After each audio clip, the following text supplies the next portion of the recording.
want you high, horny, and hungry, not free. The weed in your hand, the burger in your bag, the screen in your pocket. Much of it is positioned and priced to calm you down, fill you up, and keep you chasing the next hit. And notice, these things don't pop up everywhere the same. Sitting on every corner, cheap and always available. That's not random, that's deliberate. Put your thinkers on.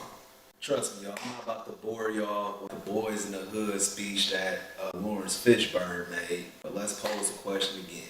Why is it that the liquor stores and corner shops full of backwoods and fluorescent snacks sit on almost every block, while the schools a few feet away have working laptops? Why do whole neighborhoods stay packed with drive-thrus but can't get one quality grocery store in sight? Tell you why. For the same reason that there's a liquor store on almost every corner in the black community. Why? They want us to kill ourselves. You go out to Beverly Hills, you don't see that shit. But they want us to kill ourselves. Yeah, the best way you can destroy a people, you take away their ability to reproduce themselves. Yeah. Who is it that's dying out here on these streets every night?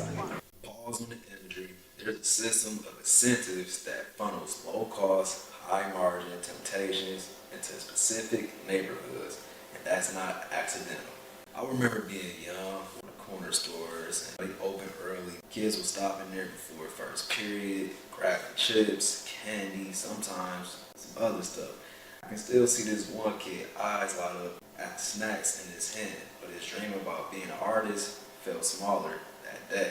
That kind of moment always leaves you wondering how many sparks got put out before they could even grow. Here's how the story gets dressed up. Weed. People tell you it's natural, straight from the earth. Corn is just entertainment. Nobody's harming anybody. Fast food, I'm busy, it's convenient. Those phrases repeat itself like ad jingles. You deserve to relax. Life is too short to stress over fries.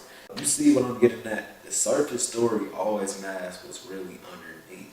Everybody want to make excuses, but instead of addressing the problem, picture a block on one corner, bright bags of hot Cheetos stacked like trophies. Next to it, shelves lined with liquor, soda stacked to the ceiling. Across the street, a gas station where the pump outside looks like an afterthought, but inside is a candy shop built for grown folks. And meanwhile, the school nearby, computers so slow the mouse freezes before the lesson even starts. We've been there. I remember how slow the computers was. But look, that's the landscape. So many of us grew up and thinking that it's normal life. But let's be real. Why does that normal only land here? You're not seeing the same saturation outside wealthy schools. You don't see corn sites marketed like free candy in those zip codes. These setups hit the heaviest in very specific places. The question is, what's the bigger purpose of flooding certain people with dopamine traps, sugar rushes, and cheap highs, when that same money could be building libraries and centers? Studies in neuroscience and public health backs up what we see on the block.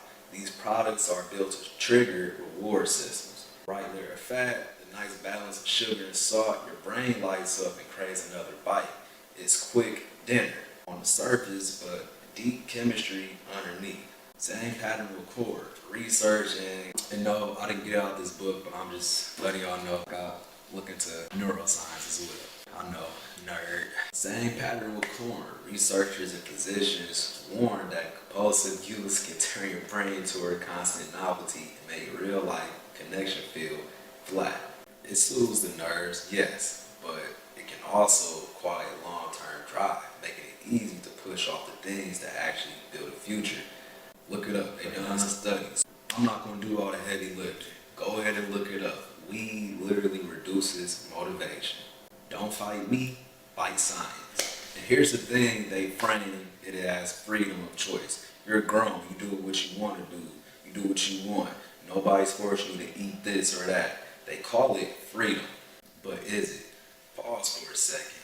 If 10 temptations line your block before you can reach a school gate, how much of those choices is really yours? If the entire setup is designed to numb you, distract you, and keep your mind cloudy and gloomy, what exactly is that freedom?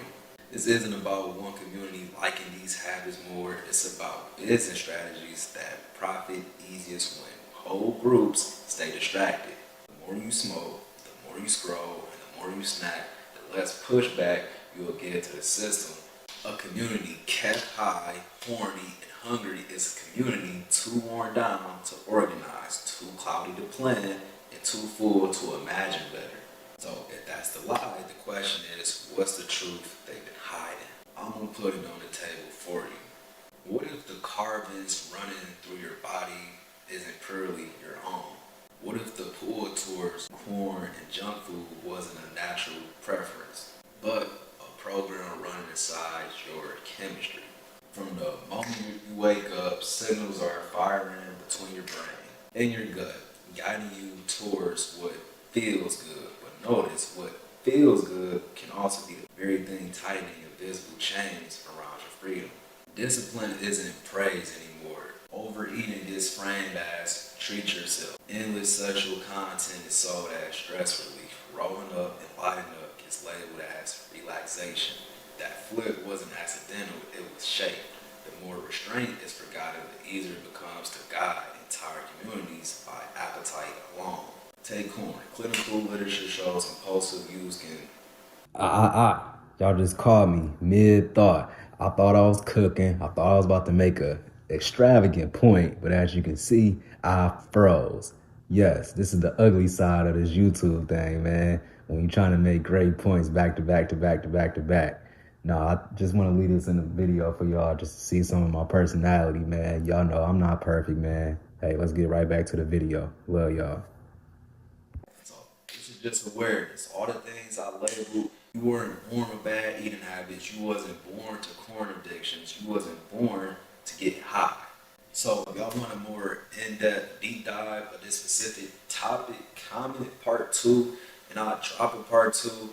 But who knows? One of the 3 H's out of being horny, hungry, and high, I'm probably going to make a very long video on it, hour long. It's in the making right now. Not physically recorded right now, but as far as how I want the video structured and the research behind it, it's still in the works right now. But y'all know what it is. Do all the YouTube stuff for me, comment, share, subscribe, all of that stuff. You can join the free Discord community. And lastly and not least, what am I forgetting? Oh, that's right. Don't be stepping down forever. Let's learn to grow together. It's Hef.